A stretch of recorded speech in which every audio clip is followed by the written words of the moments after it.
রনি খুব দুষ্টু। সকালে 3 ঘন্টা প্লে স্কুল, আর যেটুকু সময় ঘুমায়, ব্যাস। এছাড়া বাকি সময় ওকে সামলানো খুব মুশকিল। তাই রনিকে বাড়িতে ঠাকুমার কাছে রেখে গেলেও অঞ্জলি আর কুশল একটুও নিশ্চিন্তে থাকতে পারে না। কুশলের ছোটবেলায় বাবা মারা যান। মা নার্সিংহোমের কাজ করে কুশলকে মানুষ করেছেন। তবে কুশল রনির মতো এত দুরন্ত ছিল না।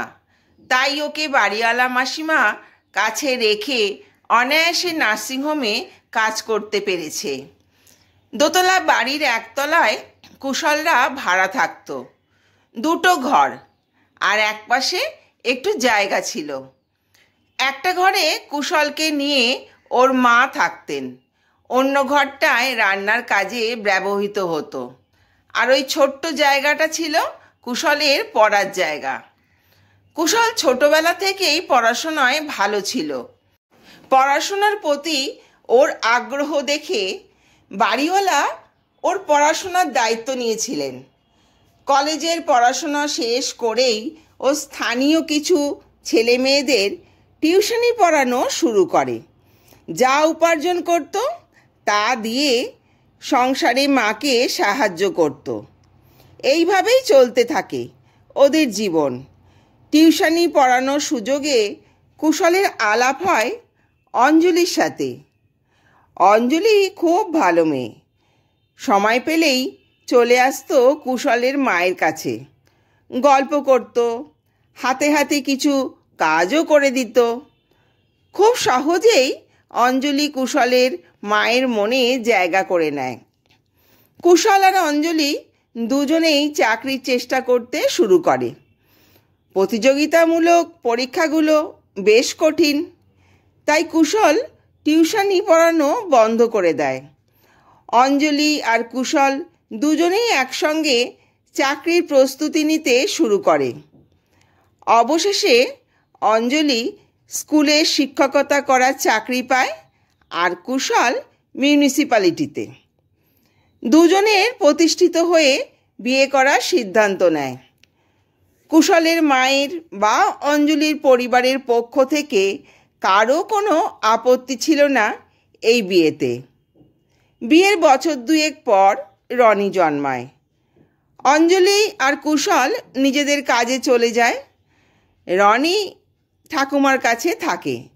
তবে ঠাকুমার পক্ষে রনিকে সামলে রাখা আর সম্ভব হয় না। রনি ঠাকুমার কাছে না চায় খেতে, না চায় ঘুমোতে। রোজ অঞ্জলি বা কুশল বাড়িতে ফিরলেই শুরু হয়ে যায় রনির সম্বন্ধে কমপ্লেন। কুশলের মা বলেন, আমার পক্ষে আর রনিকে সামলানো সম্ভব হচ্ছে না, বুঝলি কুশল? তুই একটা লোকের ব্যবস্থা কর রনিকে দেখাশোনা করার জন্য। কিন্তু মা, লোক থাকবে কোথায়? আমাদের তো 2টো ছোট ঘর, একটায় আমরা থাকি আর একটায় তুমি রনিকে নিয়ে থাকো। তোরা দুজনেই রোজগার করিস, চিন্তা ভাবনা করে কিছু একটা ব্যবস্থা কর। আমি যতটা পারলাম করেছি। কিন্তু মা, এ বাড়িতে কোথায় লোক রাখি বলো তো? ঠিক আছে, দেখছি কি ব্যবস্থা করা যায়। এইভাবে আরও প্রায় বছরখানেক চলে গেল। একদিন কুশল তার মাকে বলল, মা, তোমার বৌমা আর আমি আলোচনা করে ঠিক করেছি, তুমি যদি বৃদ্ধাশ্রমে থাকার ব্যবস্থা করো তাহলে তোমার ঘরটা খালি হয়ে যাবে, আমরা একটা লোক রাখতে পারি, এই আর কি। আর তুমিও বৃদ্ধাশ্রমে গিয়ে অনেক মানুষ পাবে, তাদের সঙ্গে সময় কাটাতে পারবে। শরীর খারাপ হলে দেখার লোক পাবে। বাড়িতে তো আমি, অঞ্জলি কেউই থাকি না। তোমার কিছু হলে জানতেও সময় লেগে যাবে। তাই যদি বৃদ্ধাশ্রমে থাকো তাহলে সবারই সুবিধা হয়। আচ্ছা, তুই চাইলে তাই হবে। থ্যাংক ইউ মা। কাল বিকেলেই তাহলে তুমি ওখানে যাচ্ছ। তোমার যা কিছু নেবার আছে গুছিয়ে নিও।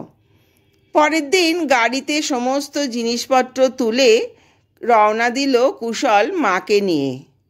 খানিকক্ষণ যাবার পর মা জিজ্ঞাসা করলেন, হ্যাঁ রে বাবা, ওখানে আমাকে দেখতে যাবি তো?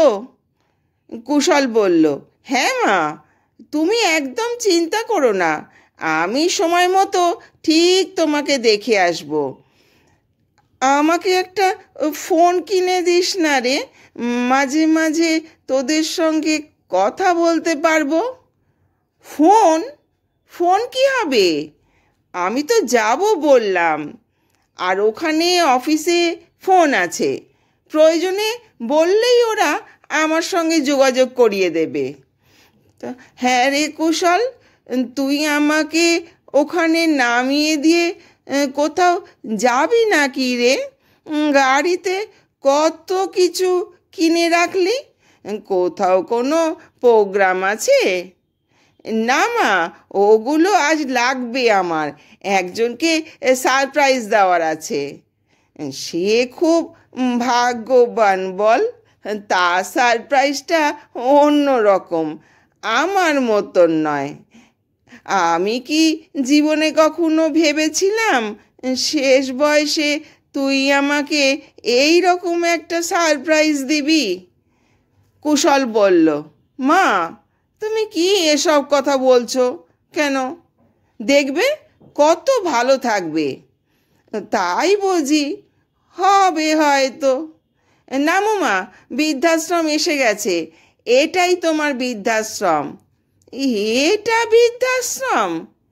হ্যাঁ মা, বলেছিলাম না তোমার পছন্দ হবে। তুমি এই নিচের রুমে বসো, আমি তোমার ঘরটা রেডি কি না দেখে আসি। বলে কুশল গাড়ির থেকে জিনিসপত্র নিয়ে সোজা উপরে উঠে গেল। বেশ কিছুক্ষণ পর এসে বলল, চলো মা, তোমার রুমটা দেখে নাও।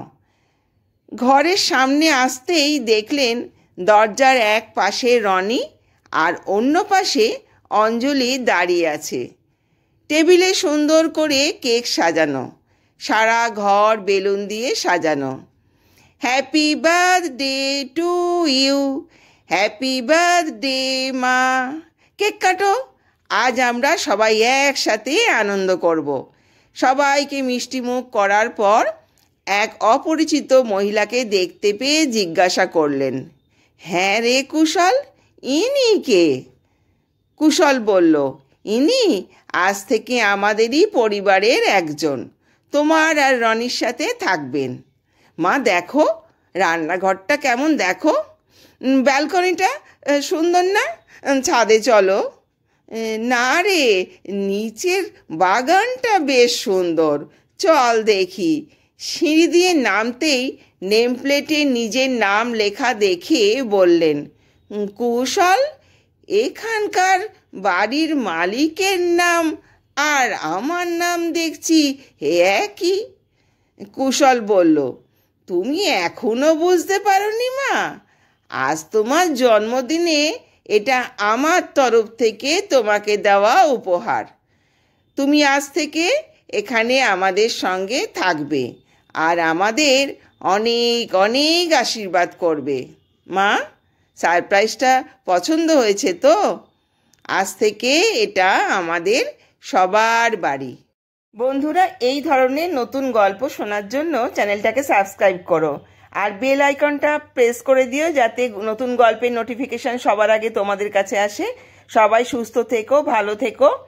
ধন্যবাদ।